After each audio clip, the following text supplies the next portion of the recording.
Mi papá era embajador en Berlín cuando nací yo. Realmente no conocía Berlín porque me trajeron muy niño, de unos 2 años. De tal manera que yo me he considerado siempre bogotano, aunque mi papá era de Paipa, boyacense, y mi mamá antioqueña, de Medellín. Pero toda la vida he vivido yo aquí en Bogotá. ¿Estudió en La Salle? Estudié primero con las hermanas, porque vivíamos a la vuelta, las hermanas de la Caridad. Vivíamos en la carrera sexta, entre 9 y 10. Después estudié en el Instituto de La Salle, hasta que entré al seminario cuando tenía 15 años. Me sentí llamado al sacerdocio y con la gracia de Dios he perseverado. Fui ordenado en el año 49. Inmediatamente me fui a estudiar junto con el padre Ernesto Maña, que se ordenó al mismo día. Él posteriormente se retiró, pero estuvimos estudiando en Roma. Yo estuve desde el año 49 hasta el 53. Estudié Derecho Canónico en la Universidad de Letrán. Estudié también algo de historia allá. Luego, en materia de comunicación, lo que sucede es que cuando llegué a Bogotá en el año 53, inmediatamente me nombraron auxiliar, me nombraron para el periódico El Catolicismo, que lo dirigían en ese tiempo Mario Rebollo, que después fue cardenal, Gabriel Calderón, y Enrique Acosta, que también posteriormente se retiró. Sí. Entonces, por eso, desde el año 53 estuve trabajando con ellos y trabajando en el periódico hasta el año 66. En ese momento una cierta crisis en la arquidiócesis. Era arzobispo el cardenal Luis Concha, que nos pidió a Mario Rebollo y a mí que nos retiráramos. De manera que renunciamos a la dirección del periódico, y el periódico, que creo que continuó unos años, hasta que luego en el año 71 me volvieron a nombrar a mí para el periódico. Y ahí me ayudó durante todo ese tiempo, hasta el año 98, así, me ayudó permanentemente el padre José Vicente Chávez, que murió después en Fontibón, de donde era. Bueno, el periódico era un semanario. Yo era al mismo tiempo párroco de Santa Beatriz.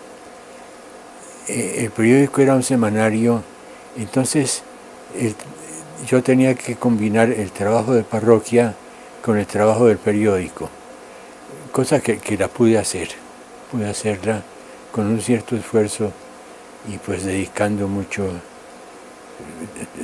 el tiempo que era necesario a todo eso. Tuve colaboradores como el padre José Vicente Chávez. Posteriormente me ayudó el padre Rafael Brigar, que en los últimos años ya, él trabajaba en el seminario, era uno de los superiores del seminario.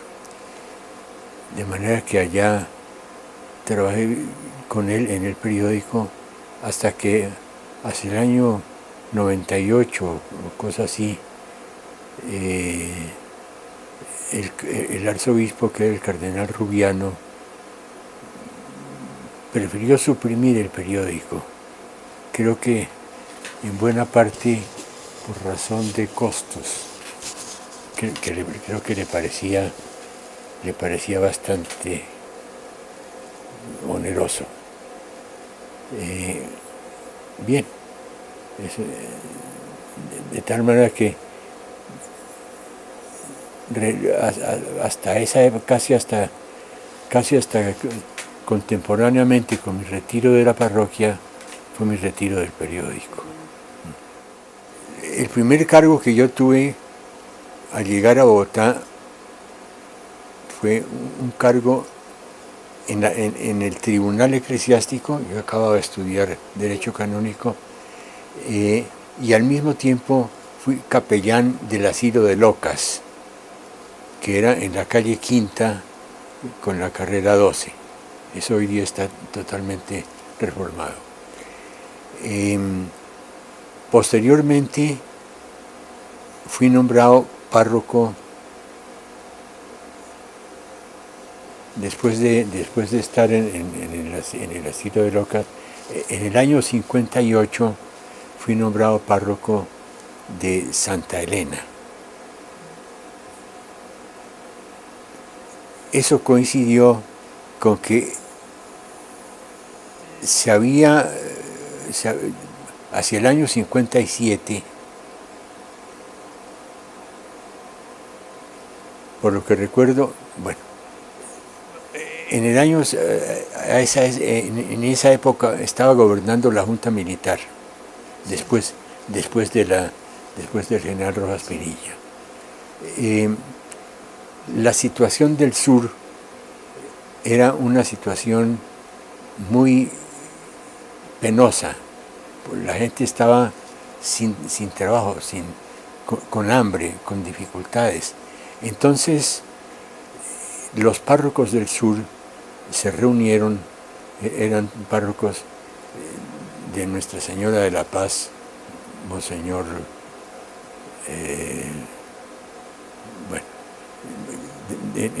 en la Valvanera, Monseñor Joaquín García, que después fue obispo de Santa Rosa de Osos. Se reunieron los párrocos del sur, eran 18 parroquias, más o menos llamábamos el sur, desde San Cristóbal hasta el barrio Ricaurte. Eran 18 parroquias que resolvieron reunirse para, primero, tratar de resolver un poco la situación social de esas personas. Por ese tiempo había unas ayudas de Estados Unidos que eran la harina de trigo y tal vez mantequilla. Entonces se logró un convenio, un contrato con el ejército para que la harina que recibía las parroquias, esa harina de ayuda de Estados Unidos, esa harina, el ejército la beneficiara cocinando pan. De tal manera que todos los días en cada parroquia se había establecido un lugar de una tienda. Entonces, harina de trigo y leche, era leche en polvo. Todos los días en ese sitio de cada parroquia se ofrecía a la gente pan y leche, en algunos casos gratis, en otros casos a unos costos sumamente bajos, de manera que pudieran pagarlos. Eso entonces, el éxito que tuvo esa ayuda sirvió también para que los párrocos del sur se agruparan ya con una finalidad no solamente asistencial, sino con una finalidad pastoral. De manera que se creó la Unión Parroquial del Sur, que tenía su director, tenía sus comisiones, tuvo su sitio propio en la calle Sexta Sur, abajo de la Caracas, de manera que durante años las parroquias del sur funcionaron como la Unión Parroquial del Sur en una forma muy unida en cuestiones de catequesis, en cuestiones de predicación, todo eso. Esa Unión Parroquial del Sur fue una experiencia pastoral sumamente notable, tanto que, como recuerdo, venían obispos extranjeros que habían oído hablar de la Unión Parroquial a visitar la Unión Parroquial, a conocernos. Eso ayudó mucho. Después, bueno, yo estuve de párroco, estuve en el año 50, desde el año 58 hasta el año 64. En el año 64 pasé a capellán de la Universidad Nacional. Pero en ese tiempo, del 58 al 60 y un poquito más adelante,